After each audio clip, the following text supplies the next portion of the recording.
Okay, so welcome to my stream. Today we are going to be playing with a 7-day roguelike real quick. We'll spend a few minutes on that and then dive right into the missiles and ranged attacks, which is right here. There we go.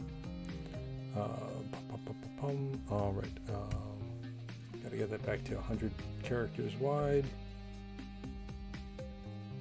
There we go. Okay, I should have done that before the stream started.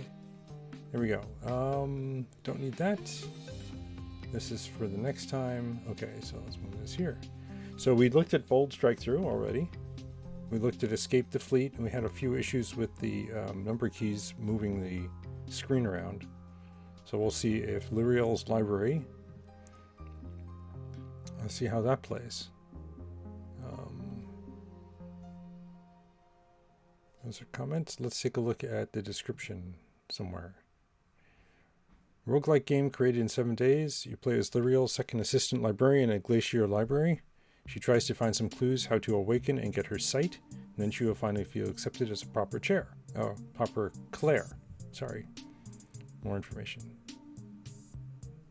It is keyboard input. Is there... for us laptop sufferers, could you add alternate movement buttons? Okay, so arrow keys, space, page up, page down are supported now with no help message about it. Okay, so let's see what happens. If I go, oh, okay, so this is fine. I'm going up, down, and it seems to be working okay. Okay, so I'm here, right here. It's kind of hard to see within all of that, but there's the @ sign. I've spent 13 turns out of 360 already, so I'm already failing, and I found 0 books. It's too early to go back to sleep. Explore some more, find some interesting books in the library bookshelves, move with the numpad or arrow keys, search bookshelves by walking into them, and then interact with doors with Control, Shift, Alt, or Meta plus numpad. I see. So which ones are doors? Oh, I see. The reason it says it's too early to go back to sleep is because I was going onto the percentage sign. I guess that's a bed. So let's move down here. I guess this is a room. There are no interesting books in that bookshelf. So it's just a matter of checking every bookshelf. And I'm going to hit space to see if I can pause. I don't know if this S person is... You say hi to Snarky. Okay. Oh, I see. This bookshelf it's got a purple on it. So I found an interesting book. So I found 1 book. There's 2 purple bookshelves down there. Oh, game over. I was captured by Kimaru. Try again with spacebar or return. All right, let's try again. Oh. So we're not going to go back to bed. We're just going to go straight to finding bookshelves. There's these T's. I can't walk onto them. Shift, Command, Alt, no. I don't know what the X's and T's are. I don't see any interesting books there. There's one over here. Can we get that way without getting captured by something?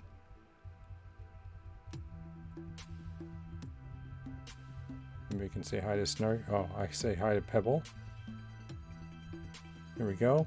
I found 1 interesting book. There's nothing interesting there.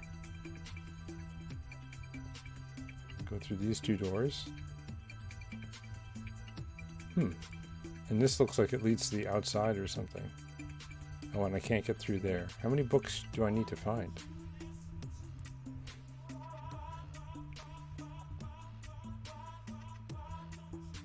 This looks like it's like a garden path or something.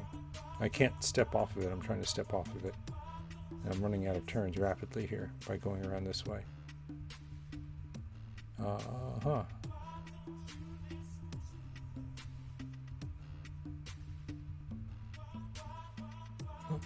I said hi to somebody again. I don't see any interesting books over there. How many do I need to find?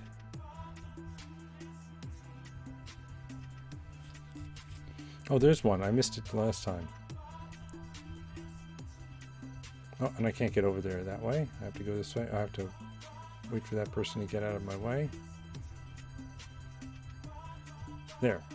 I found 2 interesting books. But I don't have a good number on how many I need to see. I bump into small Jassel. Rude. Nothing interesting there. What makes a book interesting?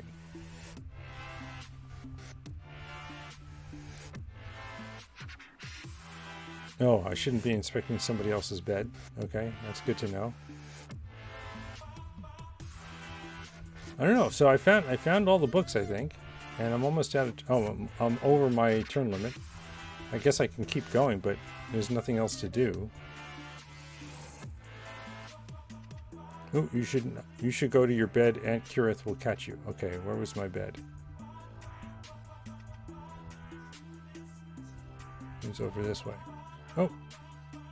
What are you doing here, L'Oreal? You should be in your bed. Game over. You were captured. Okay, so maybe I find those 2 books and I go back to bed. Let's try that. Where are the books? I saw one here, right? Oh, really? That was purple, though. Okay, let me try again.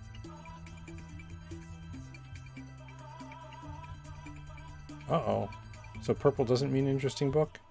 I found an interesting book. So that means I have to look on every bookshelf? I thought the purple ones were the special ones. Okay.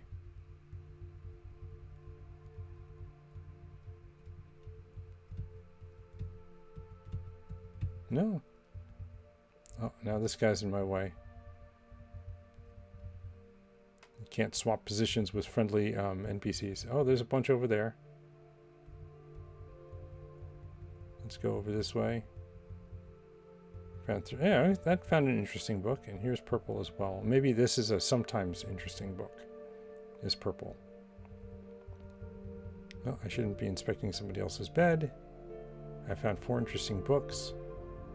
And now I'm almost out of time. Maybe I go back to bed now. Uh-oh. I got captured by Riel, even though I'd still had more turn. Okay. So let me try one more time. And see if I can... Ooh, I found an interesting book right in my own room. That was convenient. See if I can find a few... that was too quick. That was too quick.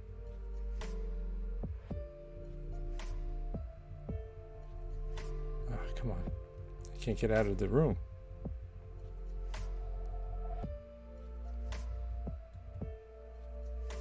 Oh, this is a different map. I mean, it's very different because it's mostly this empty space. I see, yeah, I have to go left, right, or right down instead of diagonal because of the numpad. I don't have a numpad. All right. Well, it was a very cute game. I'd like to see the end of it, if I can. So that's why I'm giving it a little more time. Oh, no. Oh, well. Okay, I'll try this again off stream. But that was very cute. I like that game. Finding the things and then maybe getting back to bed and seeing what happens when we get back to bed. There might be something interesting there. But I keep getting captured. It's terrible. It's terrible. I need a way to hide. Okay. Or a way to read the books. That's what we need. A way to read the books. Okay, so what we did last time was we finished up... Let's take a quick look at the Git log. We finished up weapon traits. We had templated magic items, so now we have raws. We look down here at the bottom of this file. We can apply venomous or dazzling to any weapon. And I had to hack my little summon thing, summon item by name, to make it so that you could type in the whole name with venomous battle axe +2 and summon that item. I do want to fix that issue with the editor not restarting though. What was it in GUI?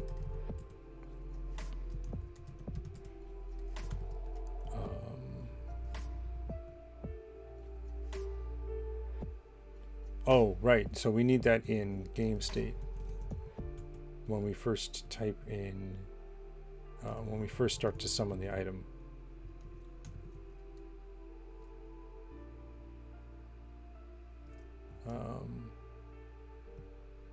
This is show cheat code. So as soon as we get this is when we need to reset the editor. So how do we reset the editor? Let's take a look at the GUI again.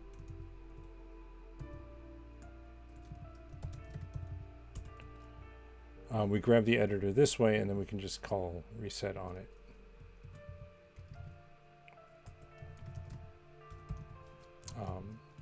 And it's in lib, right? I gotta move it to its own file. That'll be the next thing to do here. Do I have a reset? Insert key code, blink. Those are the key codes themselves. Backspace. Okay, so we'll just have a reset. And all we're going to do is say self text equals string from. Like that. We call editor reset here, and then that should check.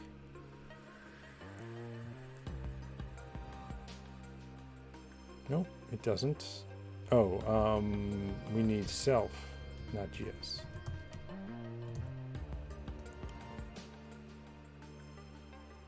Right, and now every time we start the editor, it should come up with a new or an empty string. And then what I want to do is copy source lib.rs to source tutorial editor.rs, and then edit or remove all the extra stuff. Right, we don't need any of this other stuff. And then in source tutorial mod, we're going to say pub mod editor, pub use editor, call the star, right? And then in lib, we're going to delete all of it. Okay, now let's try that.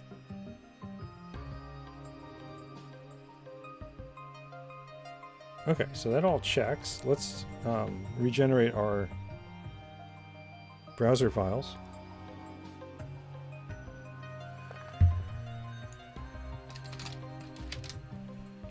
Which takes a little while.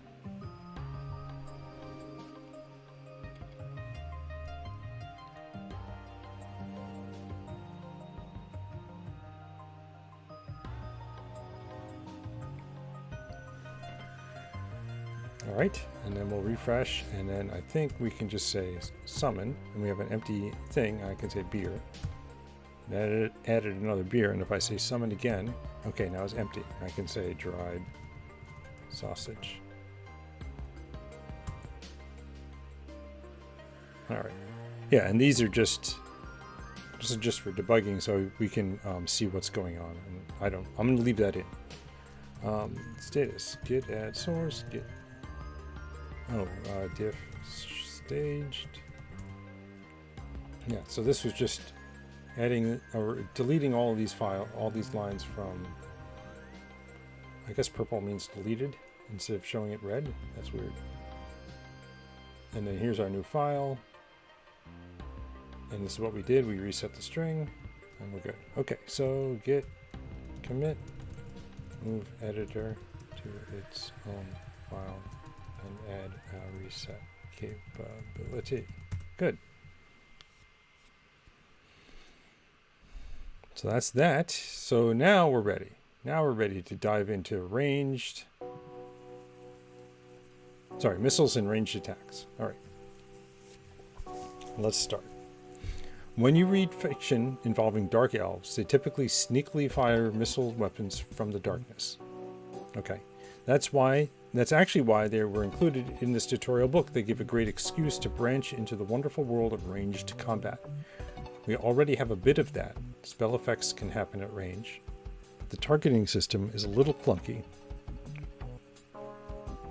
and not at all ergonomic for an archery duel. So in this chapter, we're going to introduce ranged weaponry and make the Dark Elves a little scarier. We're also going to try to make the particle effects for missiles better so the player can see what's going on.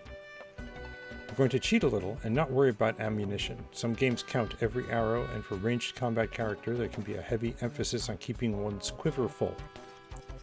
We're going to focus on the ranged weaponry side and assume that ammunition is plentiful.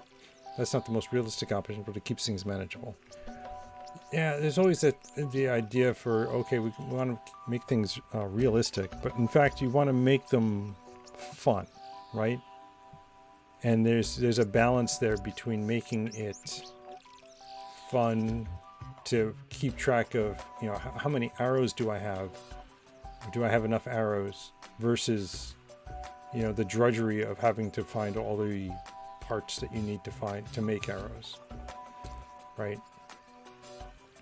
So is it realistic to be able to strap a stick and a piece of flint and a feather together and suddenly you have an arrow? No. But that's what makes it fun. So you always aim for fun rather than realism. And if you want to use realism as an excuse to make it fun, then that's fine. But you don't need to go there because it's a game, right? You can do what you want. All right, enough ranting.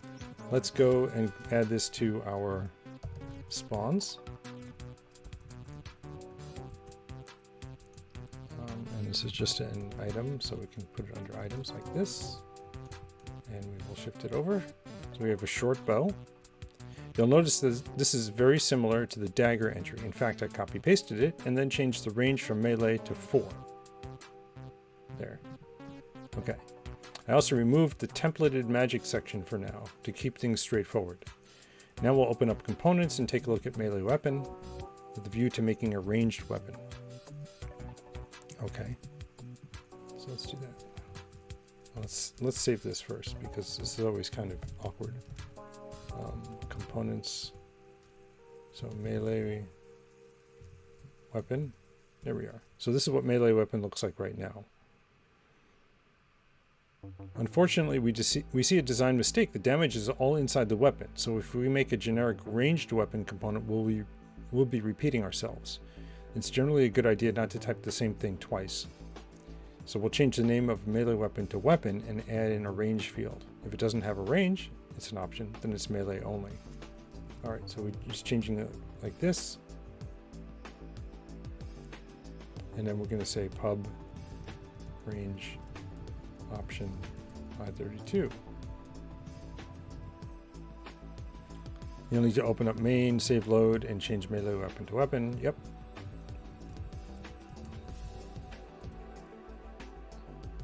Okay, let's just delete that. Oops, deleted too much. There we go. And then save load. Melee weapon 5x. And over here, 5x. Okay.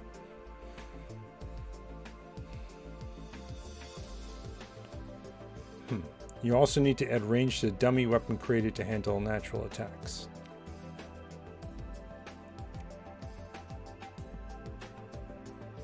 All right, in melee combat system.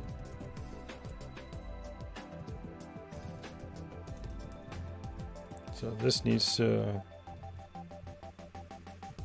be cleaned up. That needs to be cleaned up. Okay. Let's do a check real quick here. To make it compile and run as before, you can change one section of raw master. Right, so this part here. Let's delete that and just say range none. Is that the only error?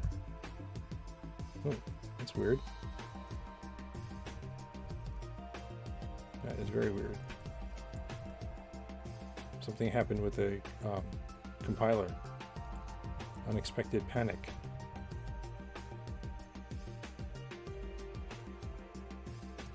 Let's try doing a cargo clean, and then we're going to rebuild. And this is going to take a while because it's got to build everything. So I'll kick it off now while we look at this code here. Okay, that's enough to get the old code running once again, and it has significant value. We've kept the weapon code basically the same, so all of the trait and magic template systems still work. There's one significant limitation though: short bows are still a melee weapon. So we can open up Rawmaster and change the same piece of code to instantiate a range if there is one. All right, so if weapon.range is melee, I should have done this in a separate window.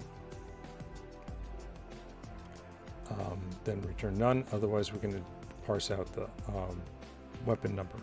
or the weapon range. All right, so let's just hang out for a few more seconds, hopefully, only.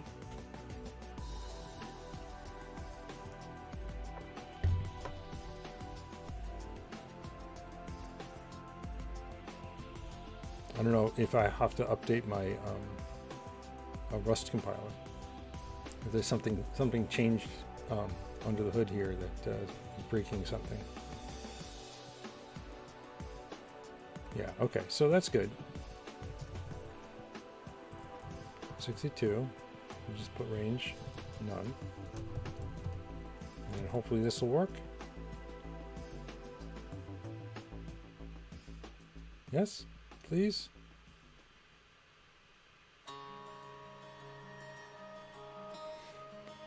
This check is taking a long time. Maybe it's because it's the first check also. Okay.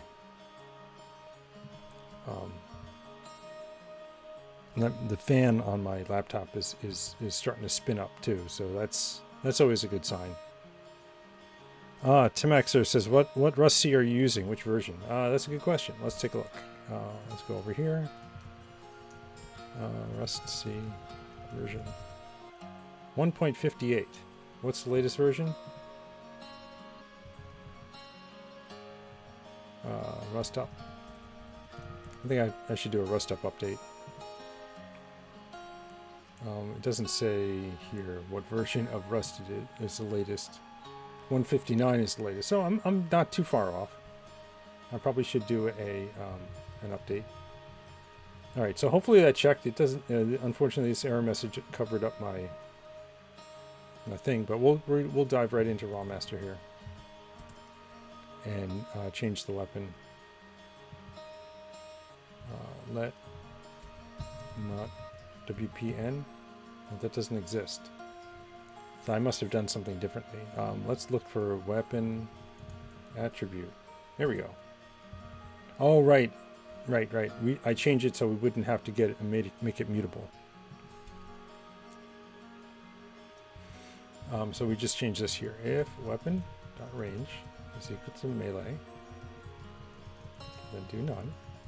Else, some weapon range parse I32 expect. I think that's an expect. Yeah, expect, not a number. Very informative error message there. Okay, so there we go.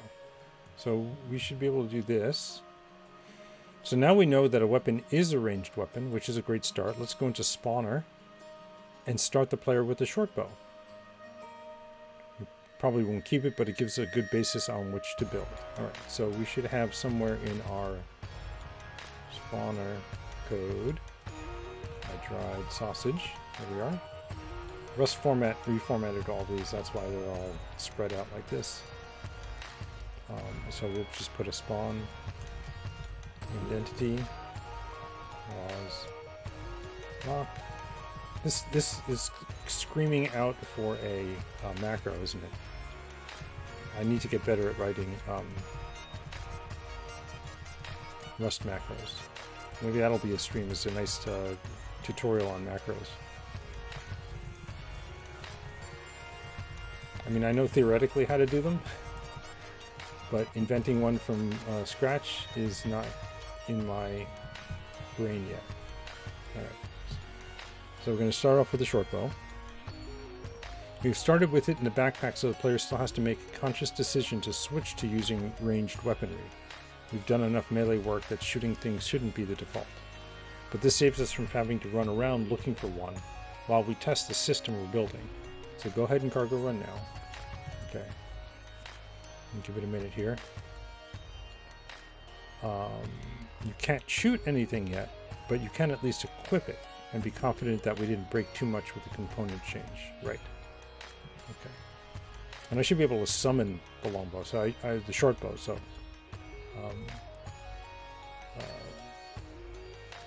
using the cheat menu.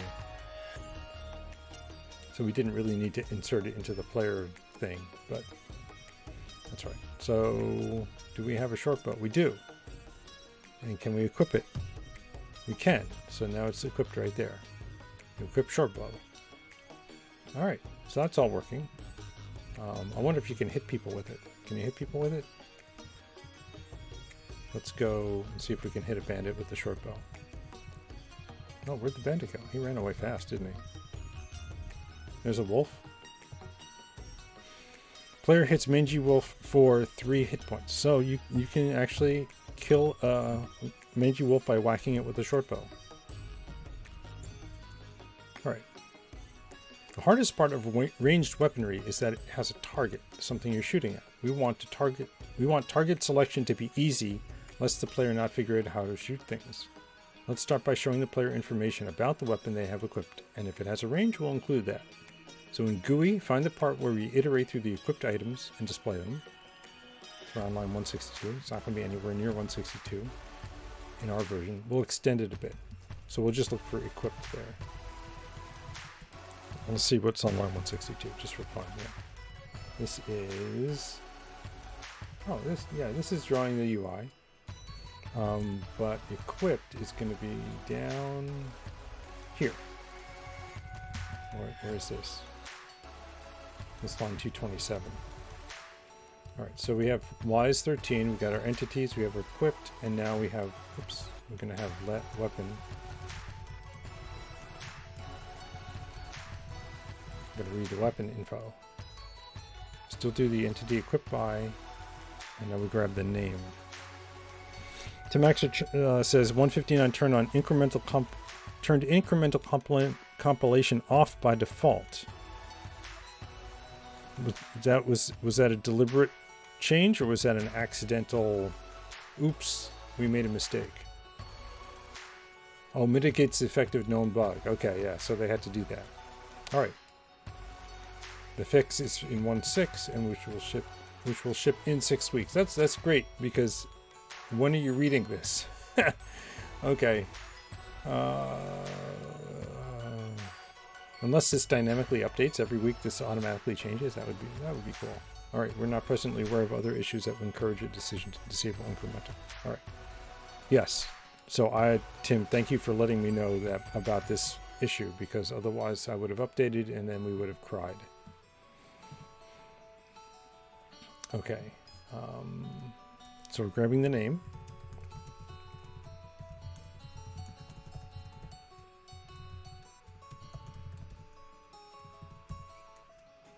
CTX print color. So wait, this is different. Because this is checking to see if equipped by owner, but this is not checking to see if equipped by owner. Oh, here. I missed it. Okay. So this goes here.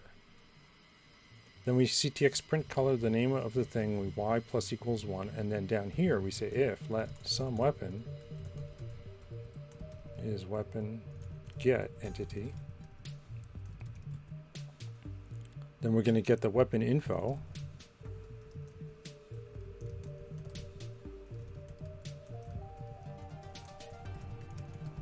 If it's cursed, right, then we're going to say format bang, this weird character, which I don't know how to type, but we'll just copy paste it directly like that. We see something D blah blah, right? Get the name. Oops, I forgot the quote. And dice, weapon, damage, die, type, weapon, damage, bonus. Else, if weapon damage bonus equals 0. Oh, this is where we could use the match. Let's do the match thing. Right? We can do a compare. Match. I want to practice that. Weapon damage bonus. Compare with 0. If it's standard.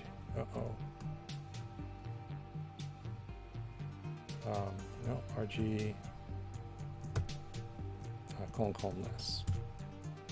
There it is. Standard comp less. Ordering less.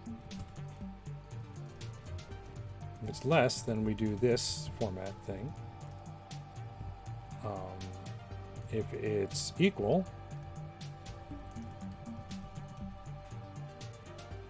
then we're doing this line. I'm going to copy paste that and then not put anything there, and then we don't have a damage bonus at the back, right?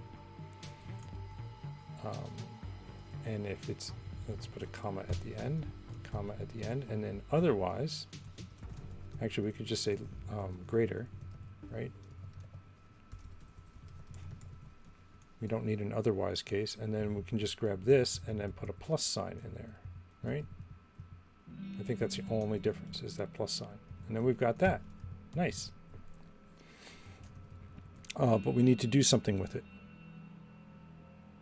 Oh, Epic Blog says you could switch to the beta channel to get the fix.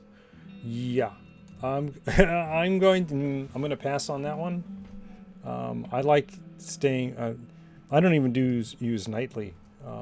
But yeah, unless I have to. And I think, so one of the things I'm going to be doing after I'm done with other things is doing this OS in Rust, which is, this looks like a really cool series. I looked at the first one, and you need nightly in order to get this stuff to work. So that's when I'm going to switch to nightly. But for this thing, we're going to just stick with stable. And then CTX print color 345 yellow, black, weapon, info. Okay, so what we're doing is creating a string called weapon info. We're formatting this thing here, and then we're sticking this at the end. Oh, so this is going at line. Oh, it's going on 45. So row 45, which is going to be in the middle of the it's going to be down here along the bottom. Okay. So that's why we have these funky characters in there. This is a good start because now we're telling the user that they have a ranged weapon, and generally showing immediate results of the weapon upgrade is good. Okay, so let's check this. Didn't like that because weapon doesn't exist.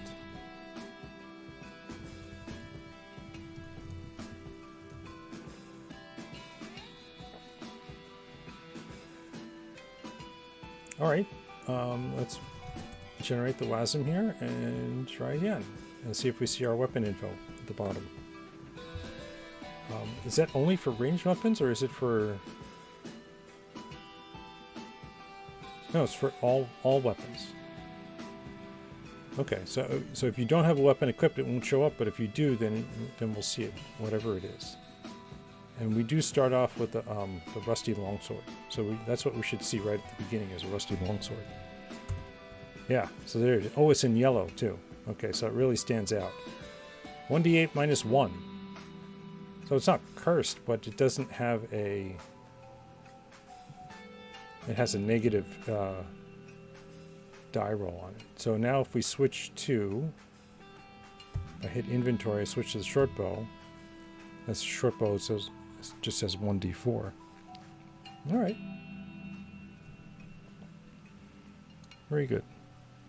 Okay, hang on, I just want to add this current music to my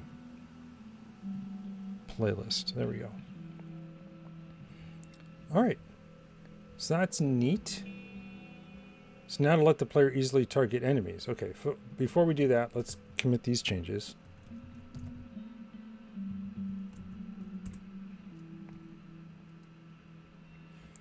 Make sure Clippy's happy first, and then commit the changes.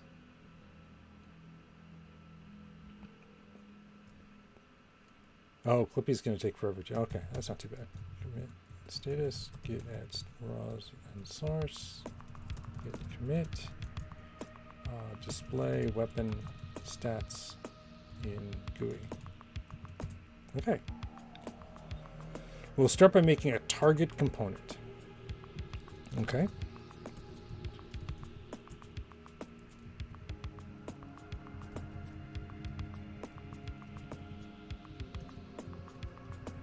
Struct target, and it doesn't have anything. And we go into main, and we'll target, and then here sort that into place. There it is. Okay, and then save load. We can look for weapon and just put target right after it. That's on the save side, and it's on the load side. Okay. The idea is simple. We'll attach a target to whomever we are currently targeting. We should highlight the target on the map, so we go over to camera and add the following to the entity render code. Ooh, geez, this is a big block of... Okay. Here's our camera. Where does it say render entity? Oh, I don't have that comment in there. But we can look on, here it is. I'll add the comment. Render entities. Okay, so positions, renderables, hidden, map.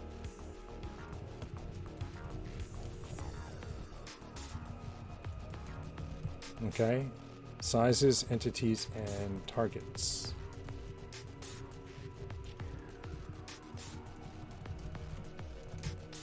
Like that. So there's the data. It's still positions, renderables, entities, and not hidden. So we still do this. So this is all the same. Sort by the render order. Oh, I misspelled entities. There we go. So what are we doing? This looks all the same. Code is checking each entity we rendered to see if it's being targeted and renders brightly colored brackets around it if it is. Oh, down here. Okay. So this is all the same. But then after this else, we're going to say if targets get entity is sum.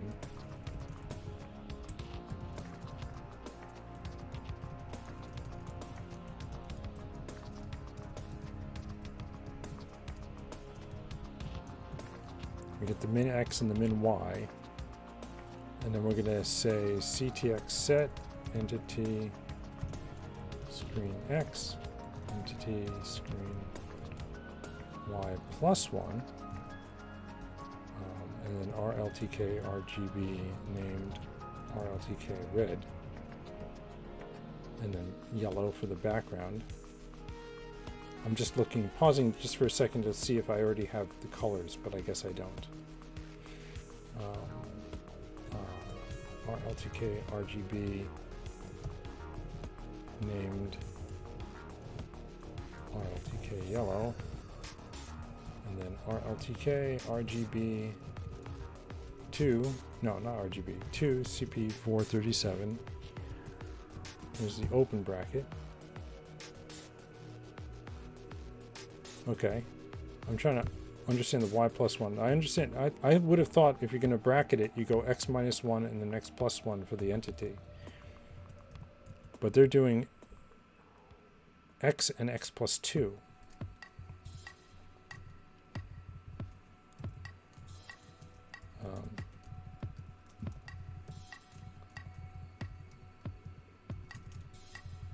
With the closing bracket. So I'm not sure why there's the offset here, but we'll see. We'll see how this looks. The code is checking each entity we render to see if it's being targeted, and it renders a brightly colored brackets. We also provide some hints as to how to use the targeting system. So over in GUI, we'll amend our ranged weapon code as follows. Oh, you can actually say F to fire, V to cycle target. Okay. So let's see if this checks. Nope. Oh, we have to add target. What else? Min.x does not exist. Oh, min underscore x. Okay. Like that.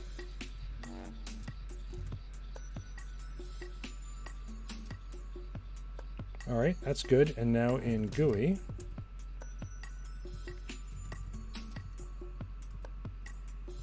in here, in weapon info, okay, right here, if let sum range is equal to weapon range,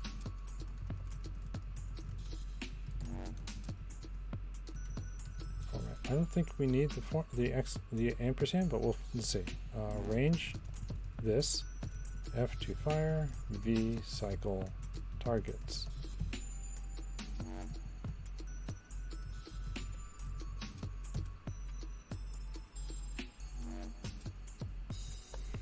We're telling the user to press V to change target, so we need to implement that functionality. All right. Oh, range. Range has to have a range. Okay. Come on.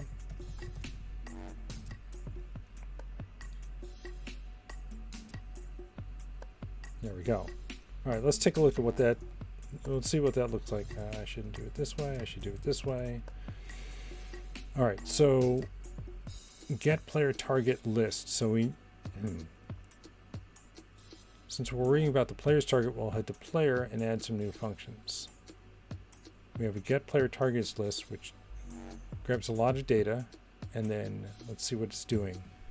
For every equipped weapon, if the owner is the player and it has a range, then we get the range, and then we get the player's view shed and look to see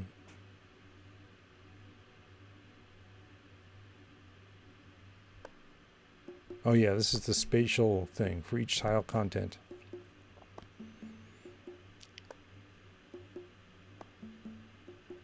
Oh, I see. So here's where we iterate over the visible tile, the player's visible tiles. Okay. Then we look at the distance and make sure the distance is less than the range. And then if so, then we can use that as a target and make a list of possible targets. And we sort it by 0. 0 is the distance. Okay. We should be able to see this now. Right, it says rusty longsword, and if I switch to the short bow, it should give us the info about F to fire, V to cycle targets. And if I switch back to rusty longsword, that's it. Okay, so that part's working. Let's get the player target list.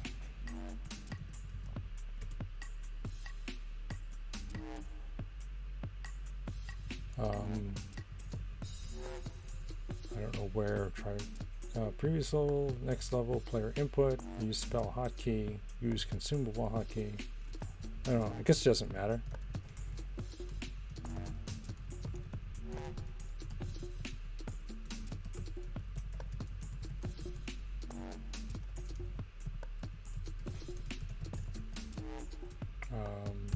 Like this, and like this, right? And that has to be like that. Okay, so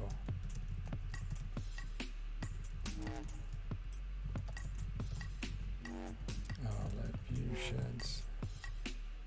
This should be after everything, right? We want to keep all of our ECS getters together.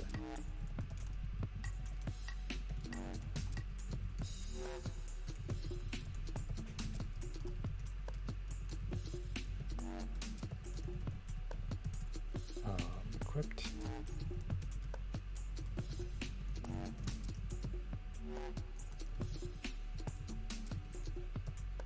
Oops. That. And then weapon.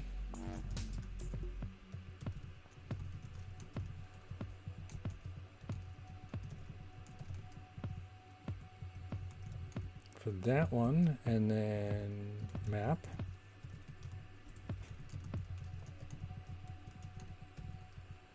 And we have to get all the positions.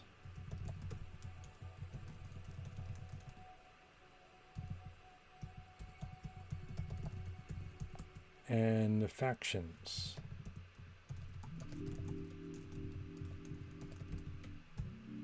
Right, and then we have the possible targets there. And now we'll loop over in.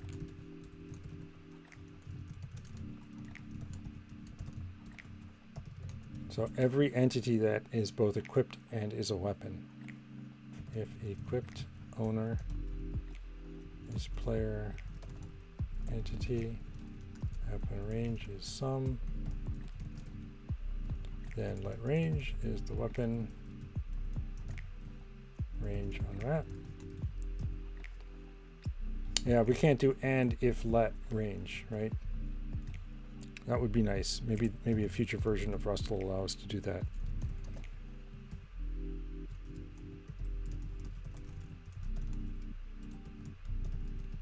So we can get the view shed this way, then we say player pause these positions. I mean, we know the player is going to have a view shed.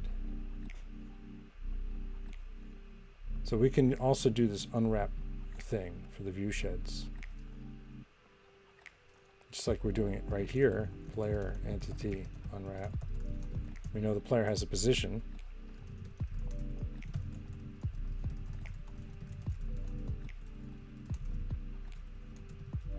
There we go. Let tile ID axis map.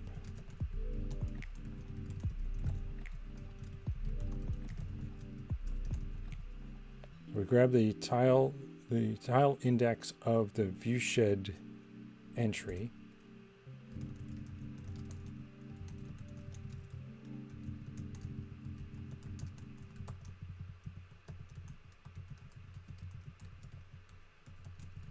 And this is going to have the tile point as a starting point.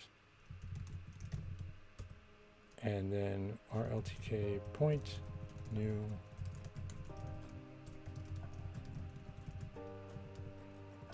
So the distance from the viewshed point to the player.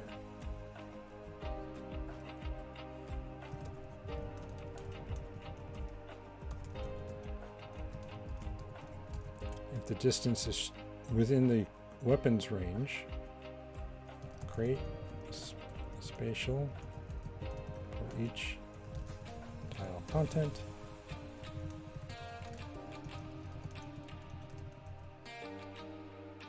I'm going to do this. And possible target is not equal to the player entity. And factions get possible target is sum if it has a faction. That's interesting. Then we're going to say possible targets push this tuple of distance to target and possible target. All right, so that's that. That's the end of this call. That's the end of the if. That's the end of the for.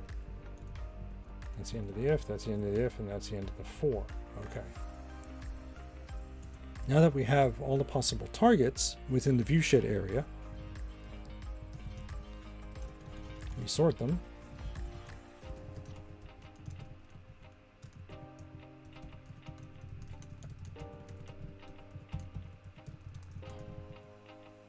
And then return them. Okay, let's see if this checks. This is a slightly convoluted function, so let's step through it. We make an empty results list containing targetable entities and their distance from the player. That's this line here. We iterate through the equipped weapons, looking to see if the player has a ranged weapon. If they do, we note down its range. Then we look at their viewshed and check each tile is in range of the weapon. If it's in range, we look at the entities in that tile. If the entity is a valid target, which means they have a faction membership, we add them to the possible targets list, and then we sort the possible targets list by range. That's here. Now we need to select the new target when the player moves. We'll click the closest on the basis that you are more likely to target an immediate threat. The following function accomplishes this.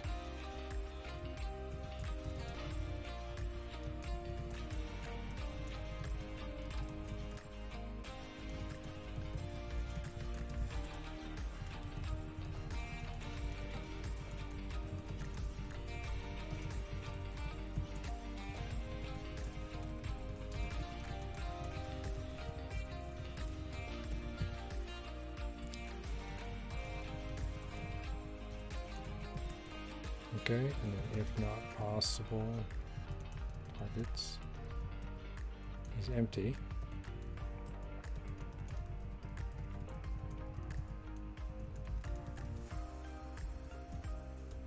Take the closest one and add the target component to it.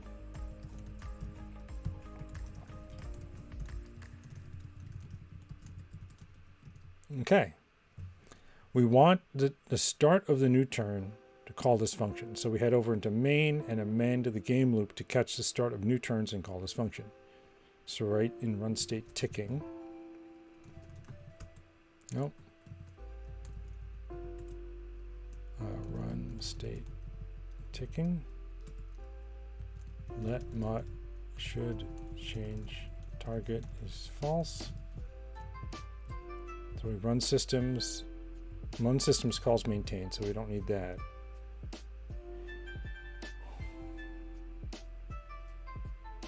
The awaiting input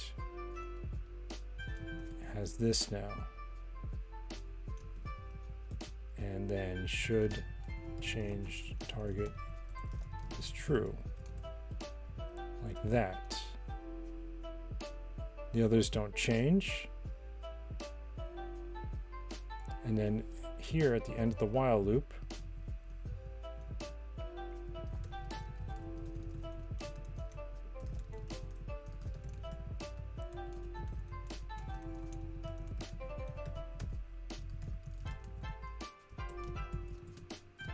okay.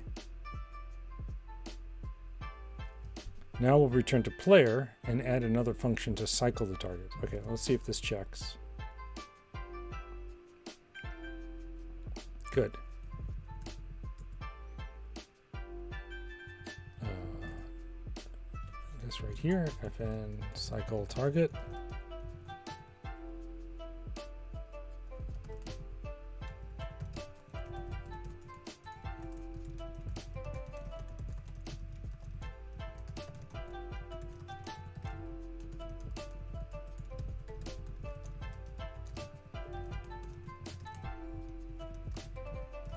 Okay, so we grab a writable reference to the list of targets. Grab a list of all the entities.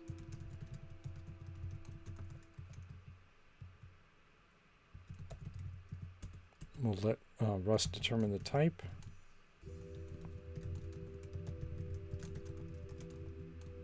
We're going to look at every entity that has a target.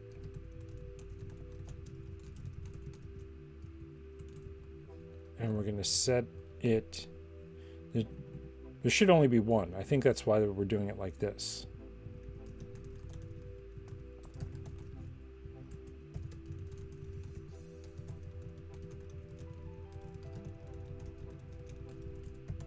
Because otherwise we'd say something like, you know, let foo equals join next, right? And that should get us, or, you know, ET, right? Wouldn't that accomplish the same thing? Unwrap, maybe. All right, I'll just leave it the way they have it because I might be wrong.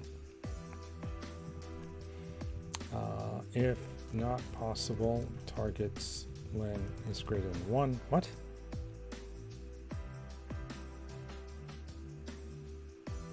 I don't understand this line of code. If not possible, targets.len is greater than 1.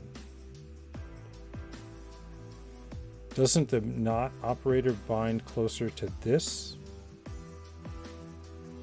And possible targets.len is a usize, so what is a not usize?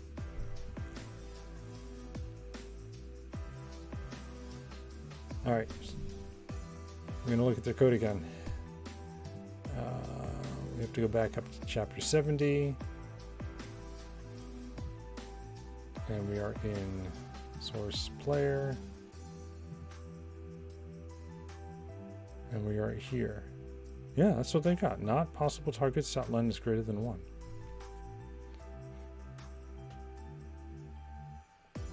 I don't know what that's saying. Is that described down here?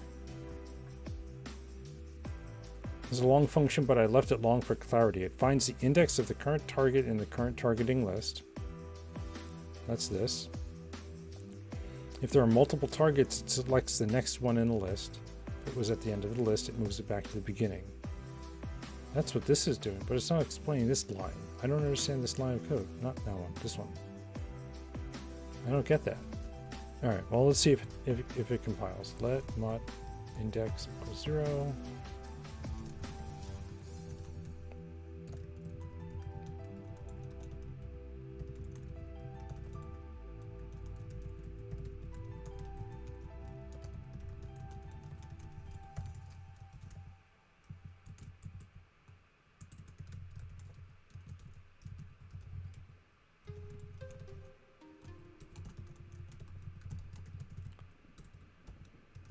Huh.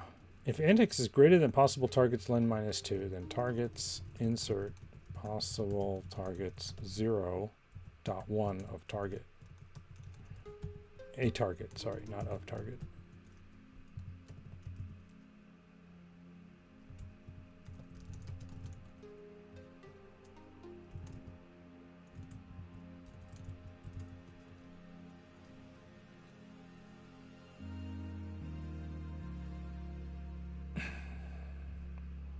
If there are multiple targets, it selects the next one in the list.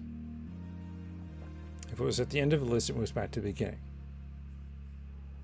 Right. So I understand this part here.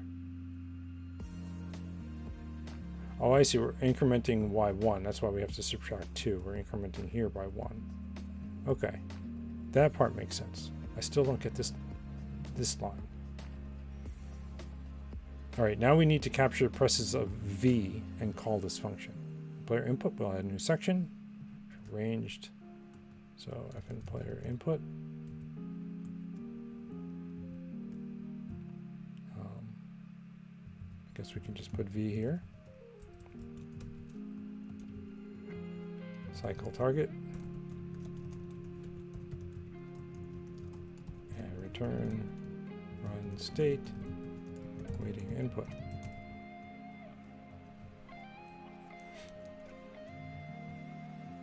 Oh, that's what we don't have to return it. We just result it. I'm looking at the rest of the function. All we're doing is resulting it. So we don't have to do an explicit return. Okay, let's see if this checks.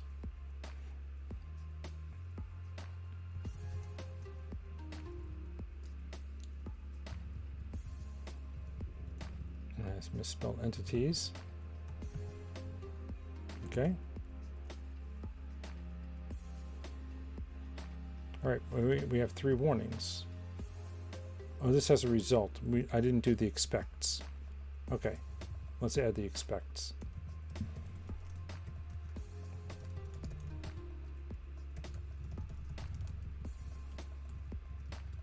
We can put that there. And that should clean up those 3 warnings. It does. Okay. So if you cargo run now, you can equip your bow and start targeting. Nice. Let's try it.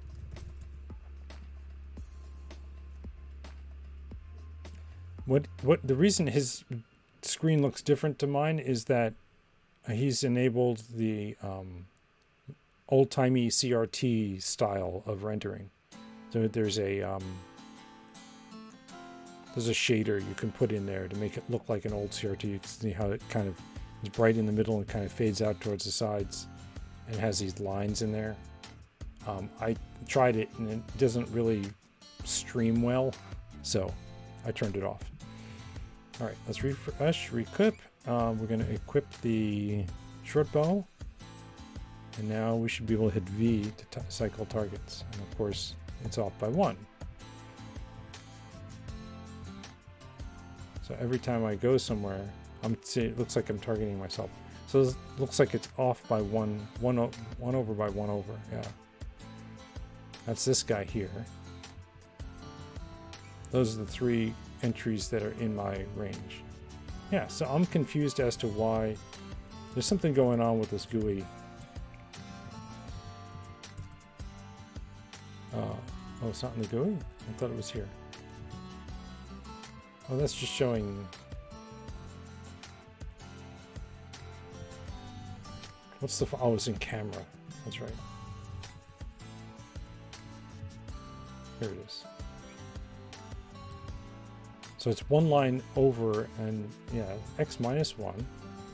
That's what I thought. This should be x minus 1 and x plus 1, and on the same y as the target. I'm confused by all of that. messing about with the XY stuff. Okay, so that should target things better. And if I jump to the next, now when I get close to oh, that's a spell book. Let's read that. Oh, it's an unidentified battle axe. Battle axe +1. Nice. I thought it was a scroll or a spell book to learn a spell. Okay, so I'm not in range.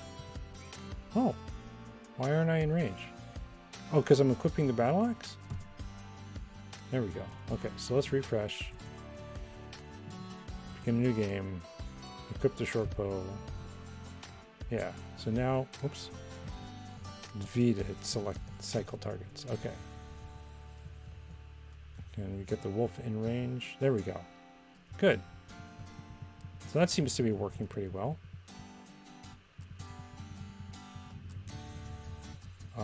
I get rendered on top of it, which is fine. You don't want the targeting system to be covering up. So now I should be able to cycle between the wolf and the rat. Good. So that works.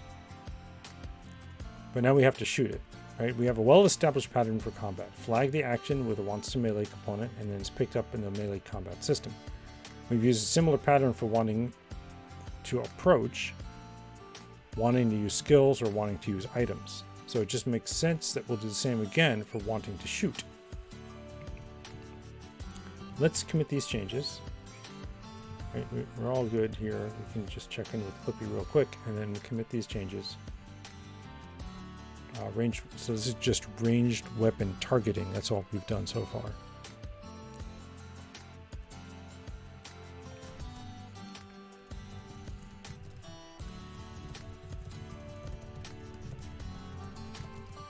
Okay. And now we'll pull up our components right here. We have to use convert. Save load. Put it here at the top, and then pub struct wants to shoot. Done. And then we go into main.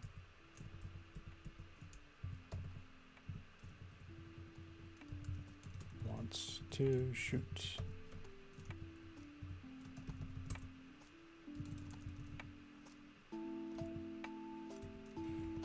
Okay. So, oh yeah, save load. There and here. Okay, good.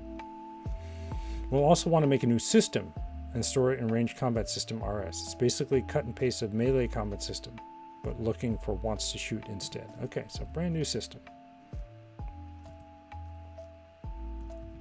I should all check here.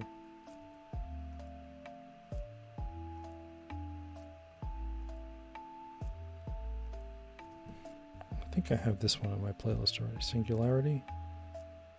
Yep, it's already there. Okay.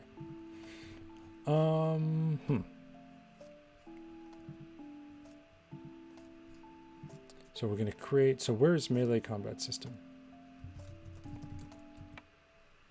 It's right here. So we just create a new one in tutorial called ranged combat system.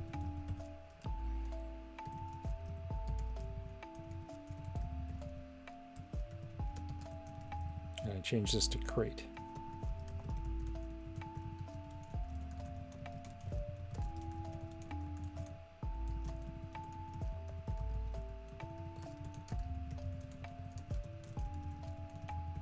I wonder why we need the hunger clock and the hunger state in the ranged combat.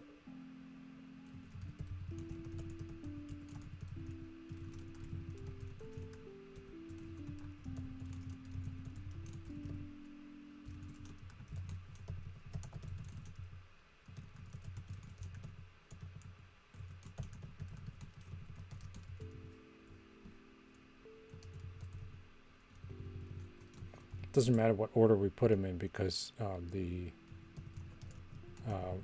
cargo format is going to reorder them anyway, and then use RLTK to CP437, RGB endpoint. And I'm going to put random number generator in here, because why not? Pub struct ranged combat system. Okay, let's just get that. Oh, it's not in our lib yet. We have to add it to a lib. Source tutorial lib. Oh, mod. It has to be in the mod. Sorry.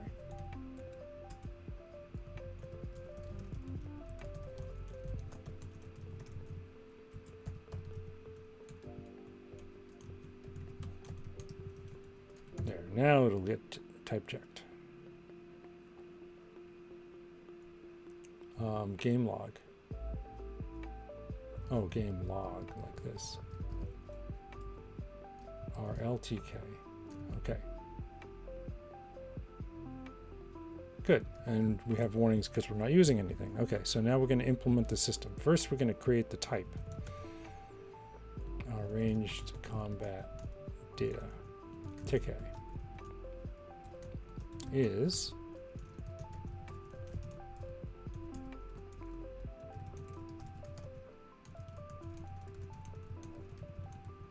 then a bunch of read storage of name, attributes, skills, hunger clock, and pools.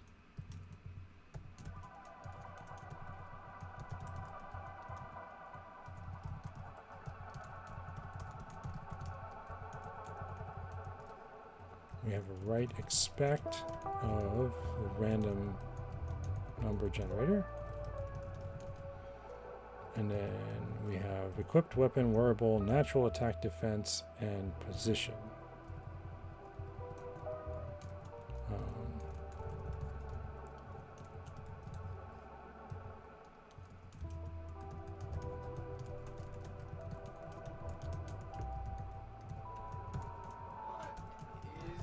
And then finally we have read expect of map. And that's the type. So now we can say impl TK system TK for ranged combat system. And we say type system data is equal to ranged combat data tick A semicolon. All right, so let's see what this, oh, this is a big one. Fn run mut self data self system data. So first we have to destructure it, right? There's a lot of stuff to work with. What is this place?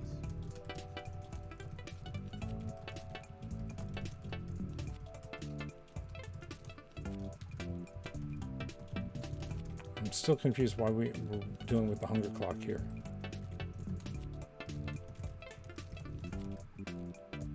But we'll get there. Natural, positions, and map.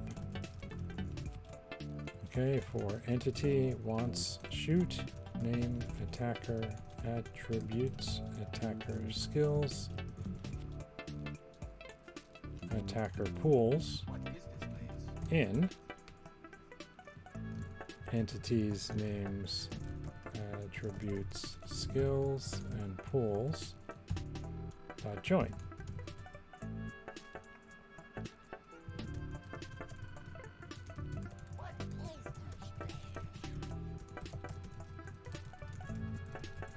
So, oops, we have let target pools.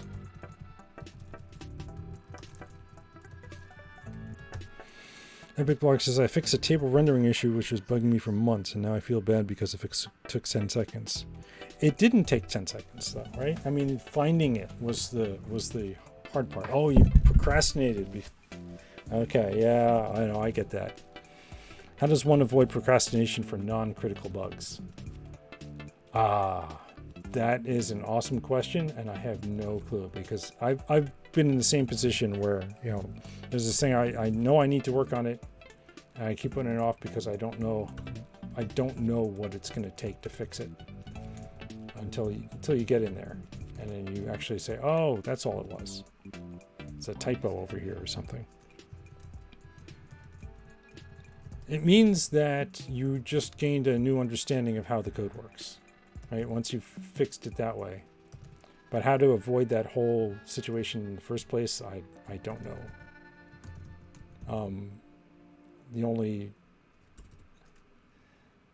The only comfort I can offer is that it happens to everyone. So I don't know if that helps.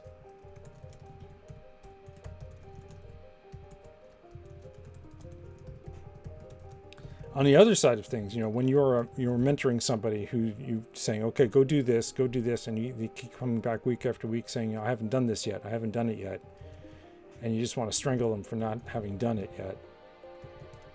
It's something will only take 10 minutes to do, and they're just reluctant to get into it because they don't understand. That should be a teachable moment, right? Where you sit down and say, okay, I understand. Okay, it's been a few weeks now. Let's sit down and figure out what the block is. What your mental block is here. And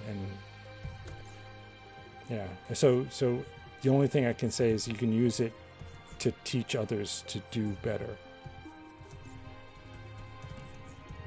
If that makes sense.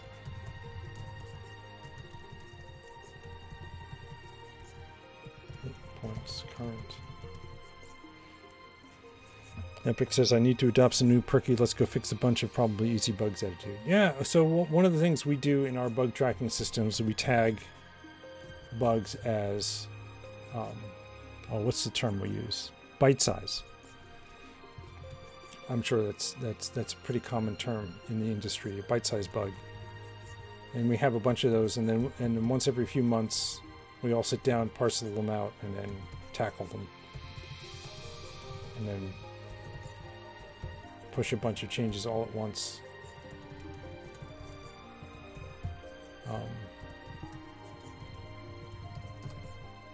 Because even bite-sized bugs, they might be bite-sized for an experienced person, but for a new person, they're not.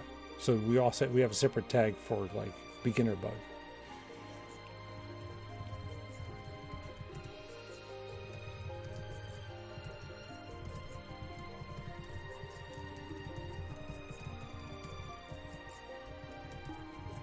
If it's a personal project, though, right, you want to work on the stuff that seems fun rather than drudgery.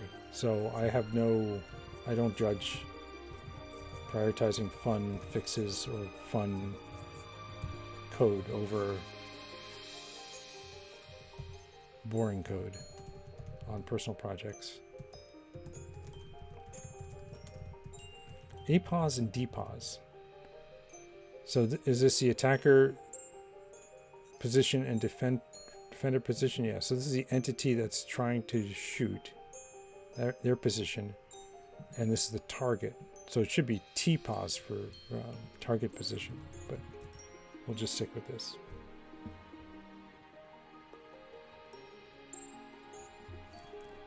Add effect of none.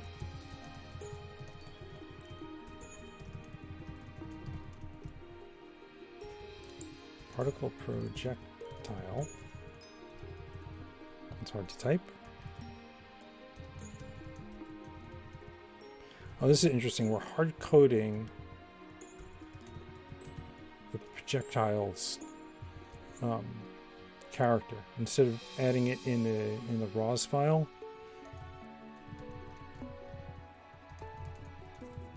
And the color also gets hard coded. Okay. It'd be nice to have that configurable per weapon, right?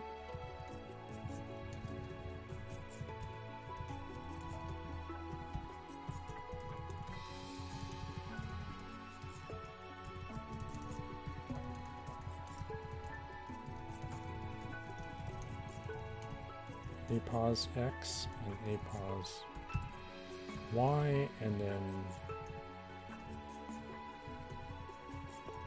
goes to there, and then we're done with that, and we're done with that, and then we have a target's tile index is going to be the map XY index, APOS X and APOS Y as I2. And that's the add effect call. Okay. Oh, wow.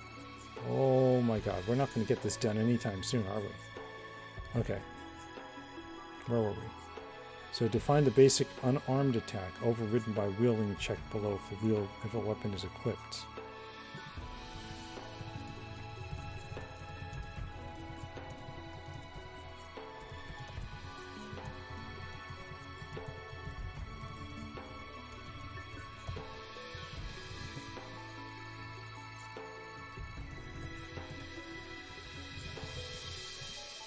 Okay.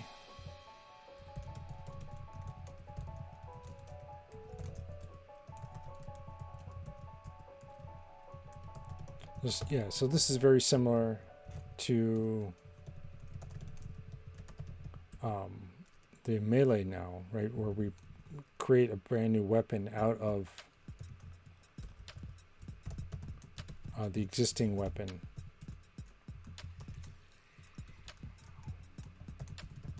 And then use that as the attack, because you have to apply all of the bonuses and everything.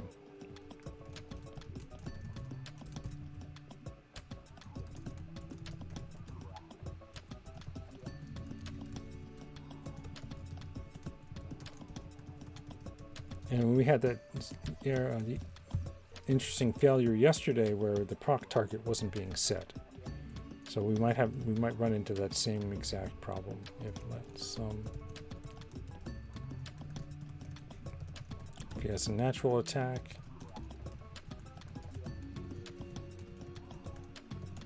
Then we're gonna get the attack.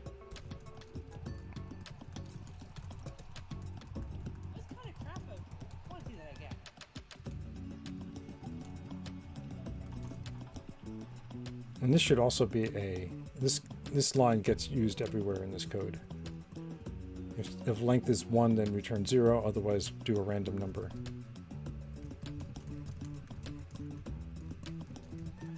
And I thought I wrote a little helper function for it. But I've forgotten what it was called now, so oops. Weapon info hit bonus net attacks.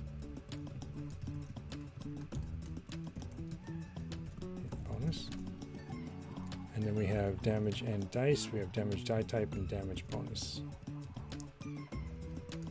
Let's do it this way. Damage and dice. Damage die type. And then damage bonus. Okay, that saved a little bit of typing. And then let mod weapon entity is none. 4.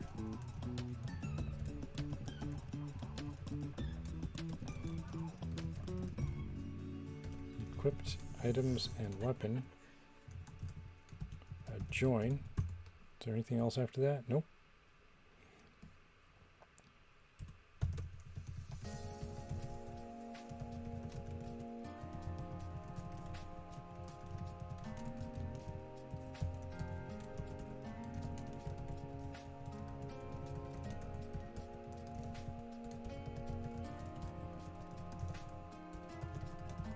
Okay, so this is interesting. So we have this weapon info.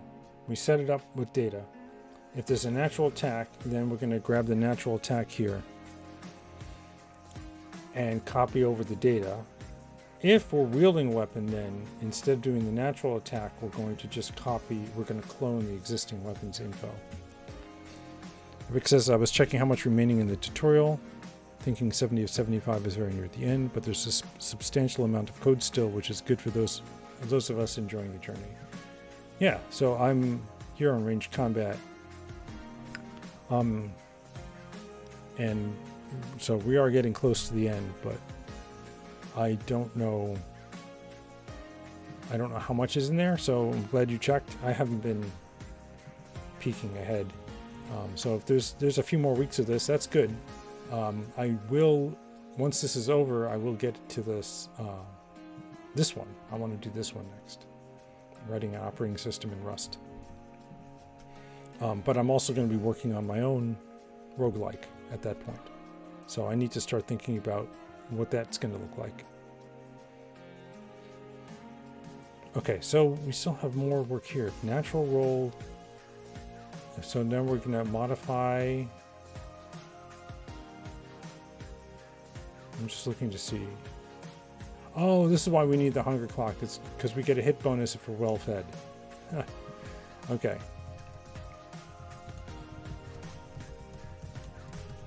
You'd think you'd be a little slower and more lethargic if you've got a full stomach, right?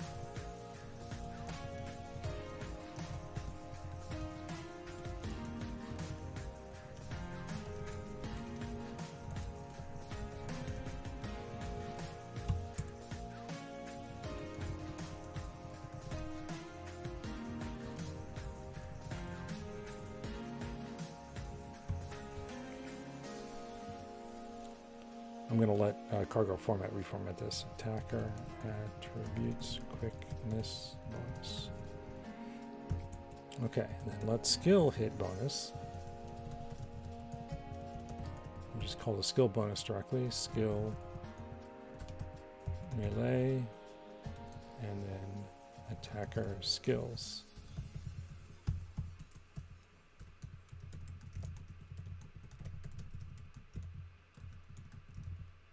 Weapon info hit bonus. And then the status hit bonus is 0. We might add 1 to it if let some hunger clock, as you call hunger clock, get entity.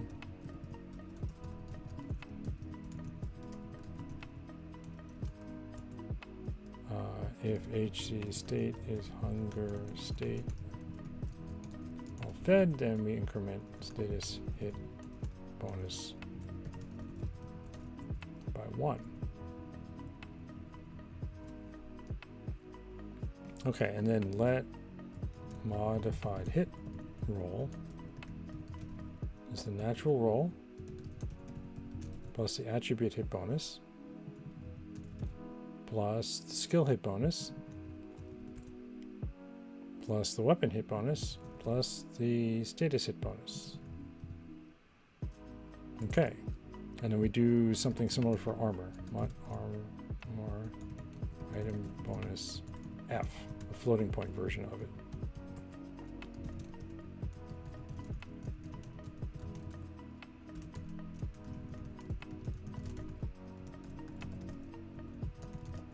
So looping over everything that's wielded and has armor.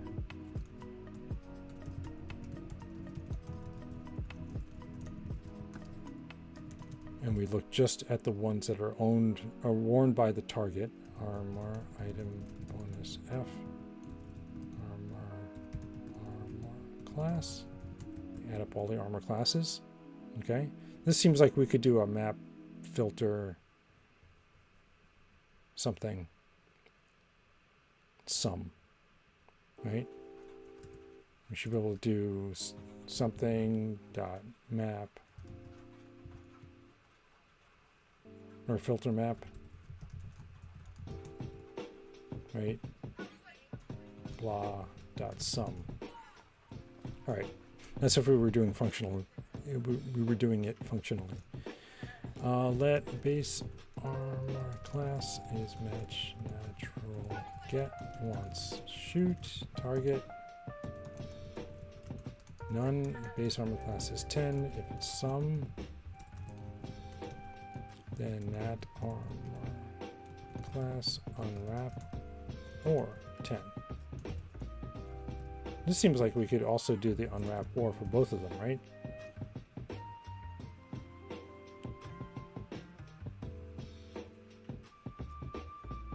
Okay. We have an armor quickness bonus.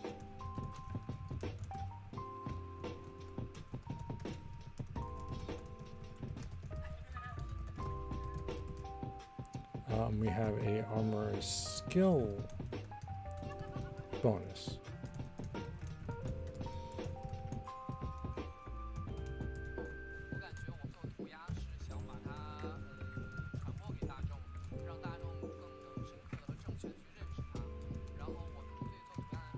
Okay. And we have an armor item bonus.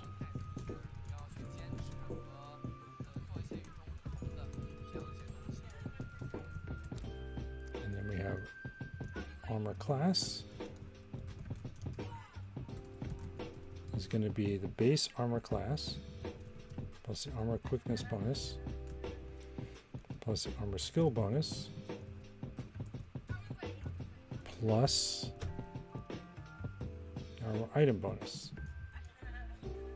Semicolon.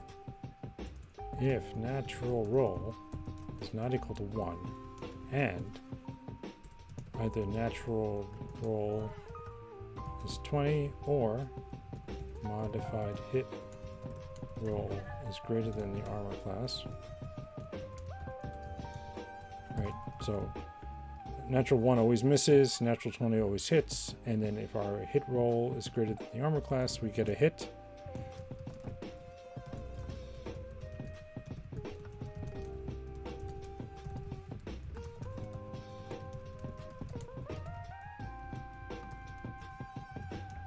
I think it's damage die type. Yep. Then we have the attack. Oh, attribute damage bonus.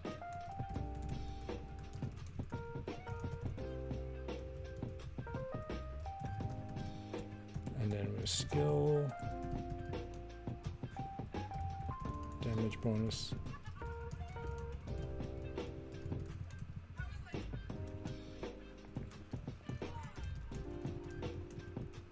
Right, that's just that.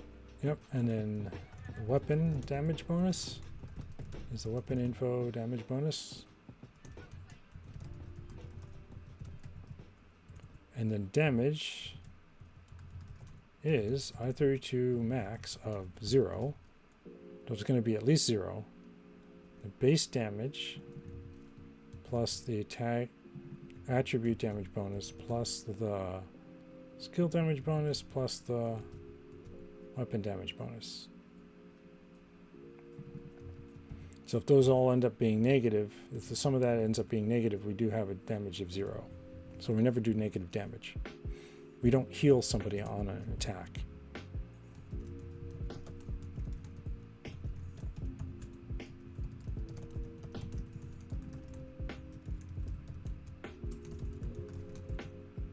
And then targets is going to be a single target.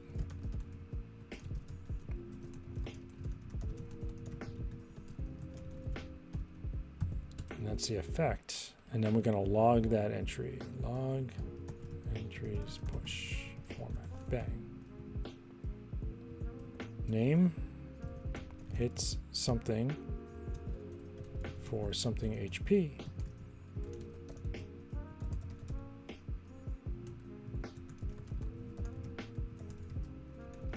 And just put damage right in here. Now that that's a feature of Rust, we need a second one of those. And then proc effects. And we had to play with this last time because this unwrap didn't work for some targets.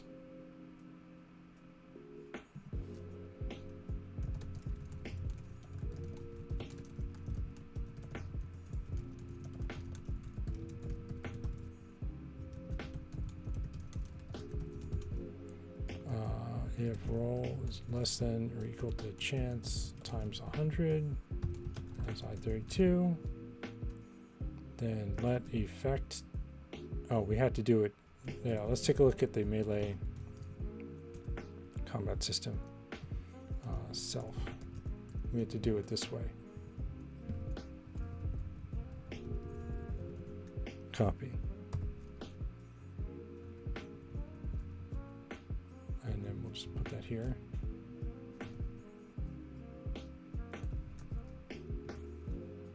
All right, and that sets those things up.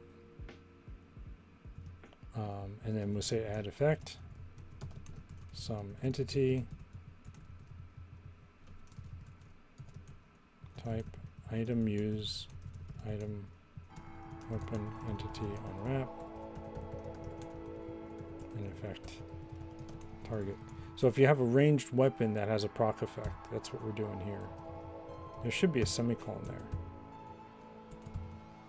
And then we do else. So that means one of these things, right, we may have missed. If natural roll is 1, we have a critical miss.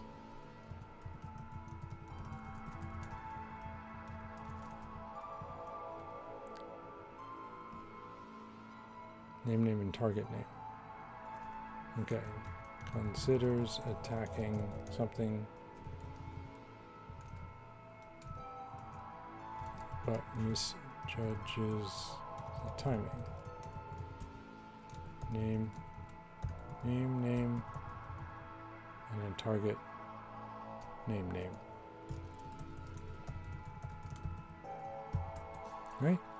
Very good. And then we're going to add an effect. None with effect type particle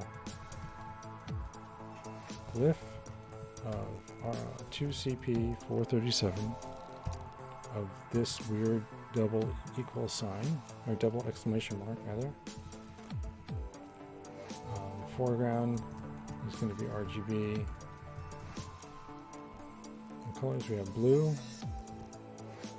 2K blue, and the background is going to be, sorry, I missed the named. It's going to be RGB named RLTK black. And lifespan is 200.0. And then the target is going to be a single target of wants shoot target. All right, and then else is just a regular miss.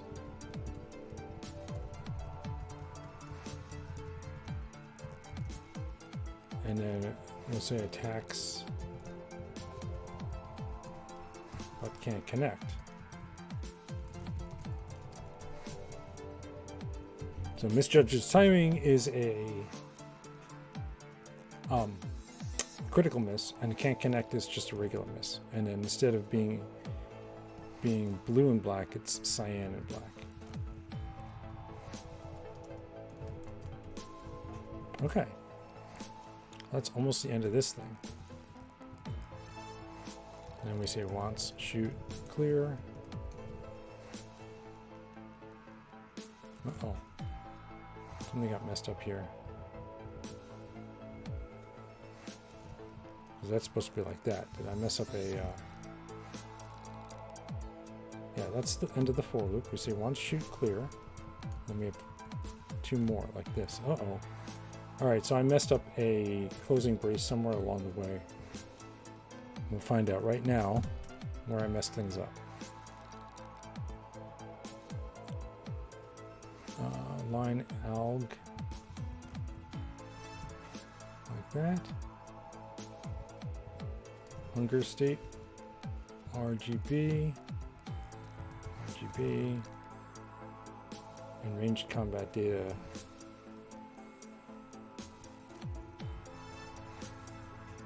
Got messed up. Arranged with a D. Here we go.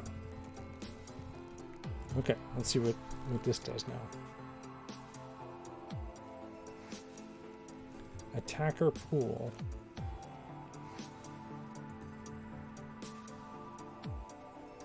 Where's attacker pool come from?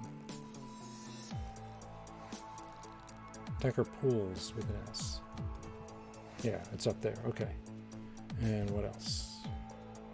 Natural. Once melee doesn't exist. Not found in the scope. Uh-oh. Okay, so I missed something. Programmer says, how long since you learned Rust? Well, I'm still learning Rust. So that's a good question. I started it maybe a year and a half ago. I started really seriously starting to learn it. I mean, I played with it a little bit before that, but so last year's Advent of Code, for example, I did all in Rust. And this I've been doing all in Rust. And I intend to do next year's Advent of Code in Rust. And actually, if I look at Advent of Code, Oh, I'm not logged in. I'm not going to log in online. But I think if we look at previous events, so I only did this one streaming, so I can do the other ones leading up to the actual advent of code. That might be a fun thing to do. All right, so where did I miss wants melee? Here's wants shoot. Oh, these need to be wants. Oh yeah, I copy pasted from the melee thing. Yeah, these need to be wants shoot. Okay.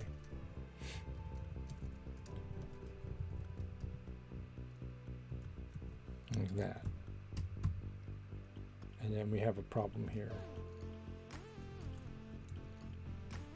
We're missing something. Expected a tuple of 14 and found one of 15. Nice. All right. So we missed something here. We have entities. Oh, the game log. I missed the game log. Since we found it right away. That's good.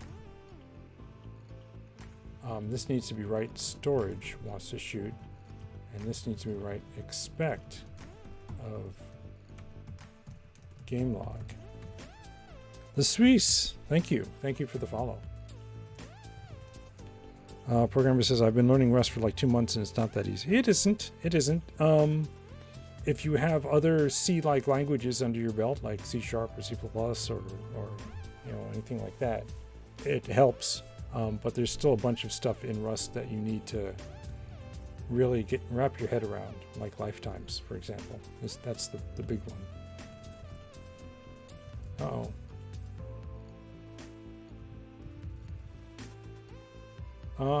This expression has type something and it matched something wrong. So I bet you there's a bunch of things I need to change. Oh.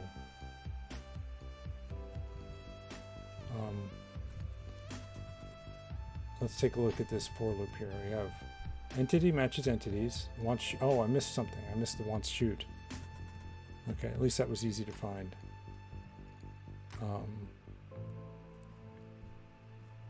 Yeah, I missed the wants shoot. Oh, are we shading that? Yeah, wants shoot is wants shoot. We are, sorry, not shading, shadowing. Okay. Name names, attacker attributes, attacker skills is skills, and attacker pools is pools. Okay. So hopefully that all lines up now. And we don't have particle projectile.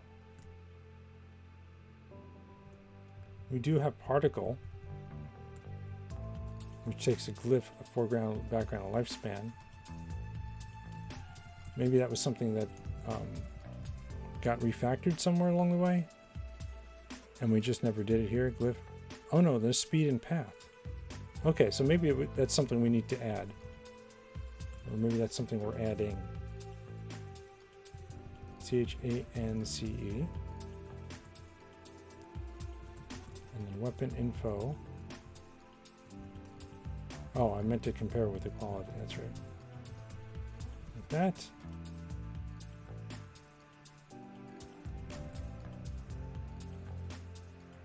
Damage underscore bonus, I bet it is. For that one. And then proc chance, I typoed it again. And item use. Alright, so hopefully only the projectile thing is missing now. Yep, okay, good. And then we're going to add that, right? Yeah, particle animation and particle lifetime. Okay, so we're going to add that.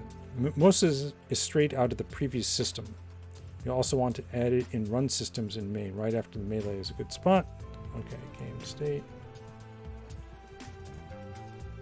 Here's melee combat system. Let's copy paste and change it to ranged. 3FE ranged.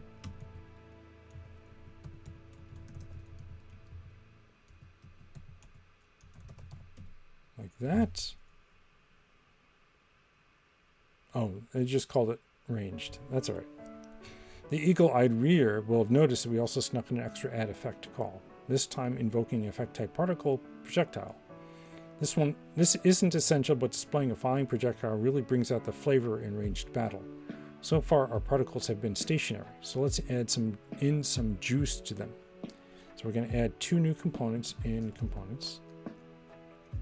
This is not going to check because of the particle thing, but it should only be because of the particle thing. Yep, okay, good. So we're going to add into our components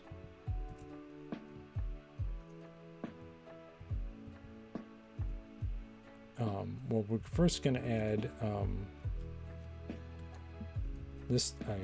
enum,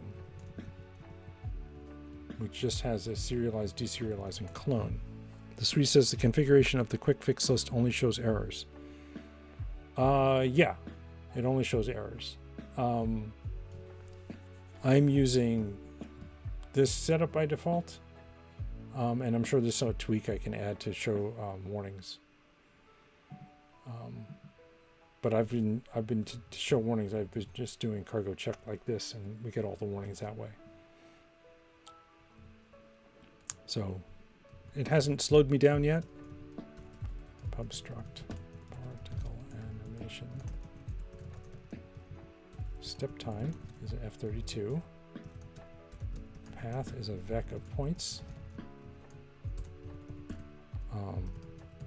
Current step is a usize, and timer is an F32. Right, and then we grab this thing, pubstruct particle lifetime.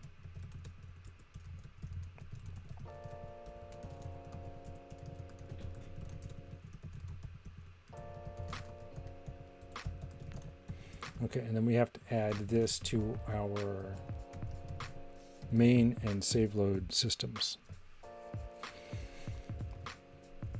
And Sui says, oh, nice. Yeah, it is pretty nice, but it could be better, right? Oh, we already had a particle lifetime, so I should have just say animation. I didn't realize that this was a dupe. So we can do that. And that way we don't have to worry about the save load system because we did add a new component. All right. This adds a step time. How long should the particle dwell on each step? A path, a vector of points listing each step along the way. Current step, I guess where we are in the vec of points. And then a timer of how long it will take. So you want to go into particle system and modify the particle spawning to include none by default. Okay, I can do that. Here's our particle system.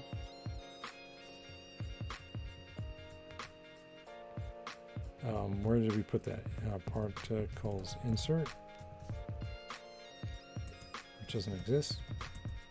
Oh, it does exist. It's just like this. Insert P, particle lifetime. Animation is none. Oh. Oh, here we are. Here we are. I missed it. Lifetime is particle lifetime, and then animation is none. Okay. While we're here, we'll rename the culling function, called dead particles, to update particles, better reflecting what it does. We'll also add in some logic to see if there's animation and have it update its position along the animation track. Okay. Where is call dead particles? Here it is. I'm going to call it update particles. Like that. Dead particles is a vec, and we do this, age out old particles.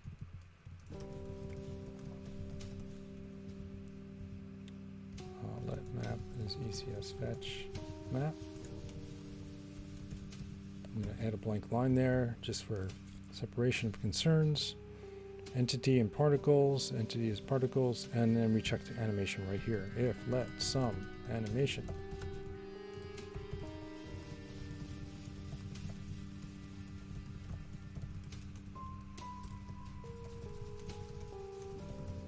Increment to our animation timer.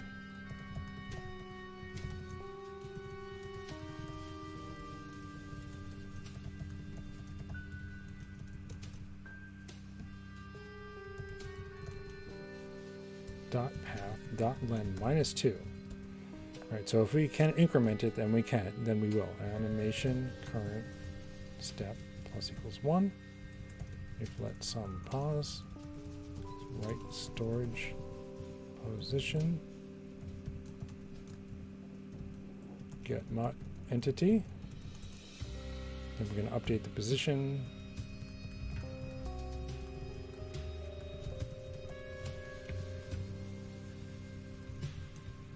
X and y. Okay, and then oops, and the particle lifetime still gets decremented here. If it's 0, we push it onto the dead particles list and dead particles iter. Okay, so open up main.rs and search for all call dead particles and replace it with update particles. Okay, and I think I put that. Oops, let's write all here.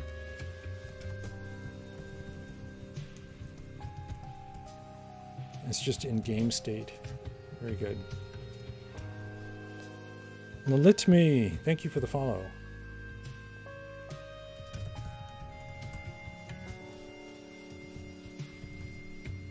So we just update particles. That's enough to actually animate the particles and still have them vanish when done, but we need to update the effect system to spawn the new type of particle. So in mod for effects, this is where we're going to add the particle projectile.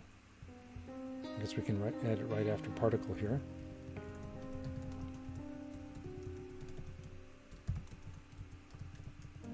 Glyph is RLTK font char type.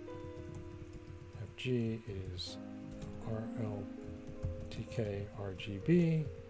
And so is BG. And then we have a lifespan. F32, we have a speed of F32, and we have a path of vec point, right? Yes. And that's that one. So now it should check. Oops. I did a control click. Now that we added this type in here. We also have to update effect tile in the same file. Oops, map doesn't exist. Let's add that. Point doesn't exist. Is that RLTK point, I think?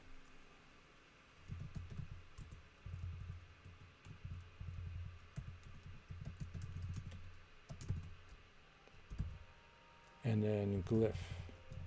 Like that. Oops, wow. I messed up the timer badly. Okay.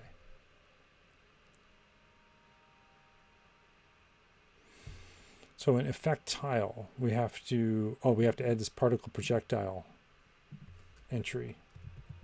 Map, no map in tutorial. Okay. It must be in,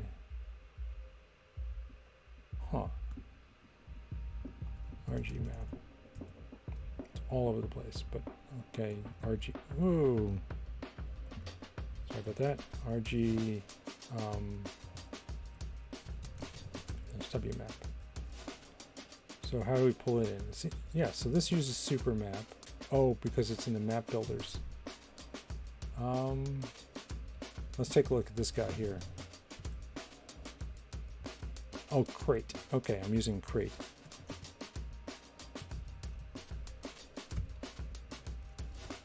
Crate map is the way to do it. Okay, so which file was that in? Ooh.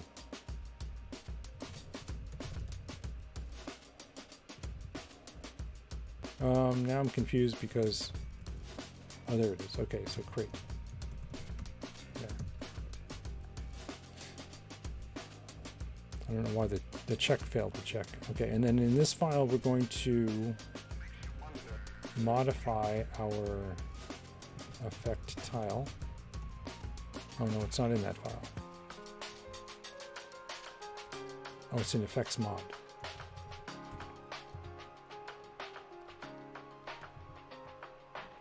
Okay, and then we're going to just put this here, effect, type, particle, projectile. And I'm just adding this line here, right? Dot dot is particles, projectile, ECS tile, index, and effect.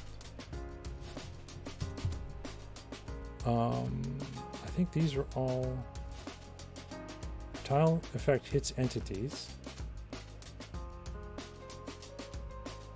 Yeah, so this was the spatial thing that we modified it for. Okay, so that's okay. That's all good. And then I think particle projectiles doesn't exist, so we have to add that. Okay, really quickly because I'm almost out of time, but it looks like we're just about to do a cargo run here. So let's do that. Effect particles, pub fun projectile.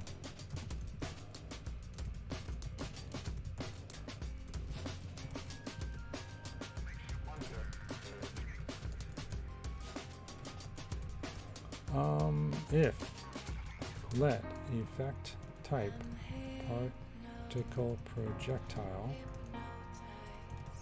glyph FGBG lifespan file span lifespan speed path is effect type. So basically we're just destructuring it.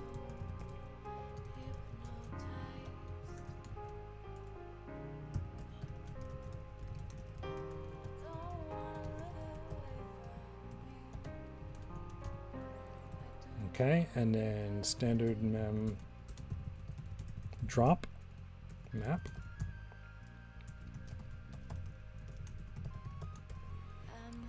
With position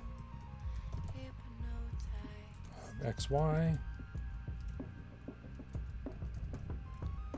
with renderable. Foreground is going to be star FG. Background is going to be star BG. Glyph is going to be star glyph. Render order is 0. Okay, and then with particle lifetime,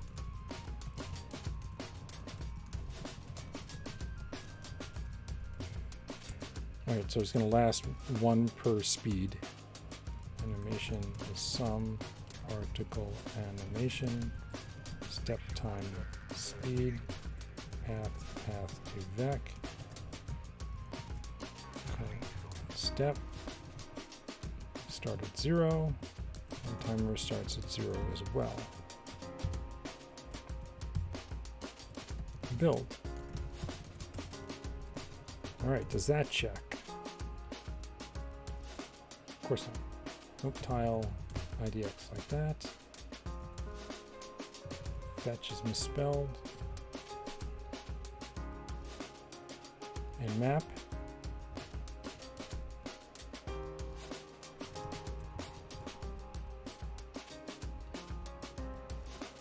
Okay, I understand the position and renderable. We can just say use create position and renderable. What else we got? Particle lifetime and particle animation. Oh.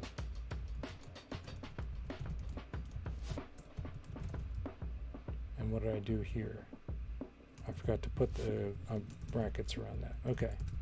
So let's see if this works. 3 warnings.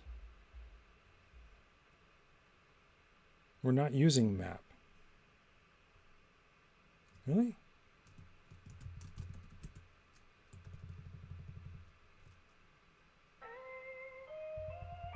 We're using it right here.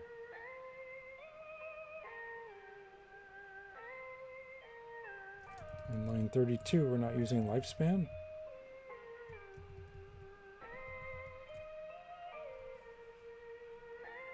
Okay, this one, I don't see it being used, right?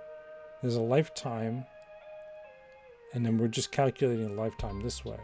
So we can underscore that one. But this one, we shouldn't have broken the map. I mean, we shouldn't have broken the particle to tile. We're still definitely using map right here. Let's do a check again here. Oh, you can't do it that way.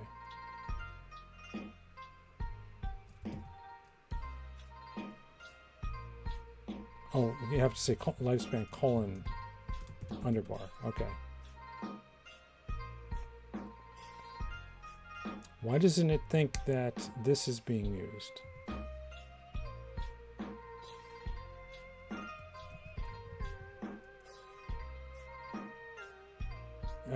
That must be a leftover or something. Okay, I'm going to ignore it and just build it and see. Hopefully the build will show that it's actually being used. Nope. Nope. That's strange. Because if I take it out, it's going to not compile at all. Saying map doesn't exist.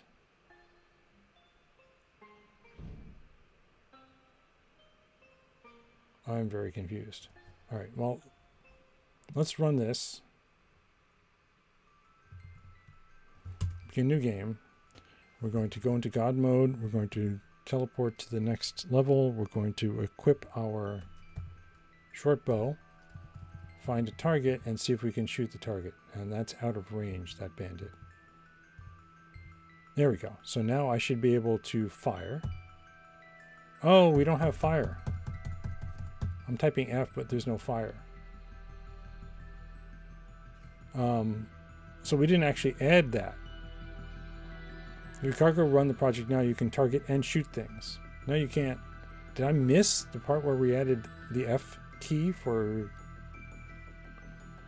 paying respects here?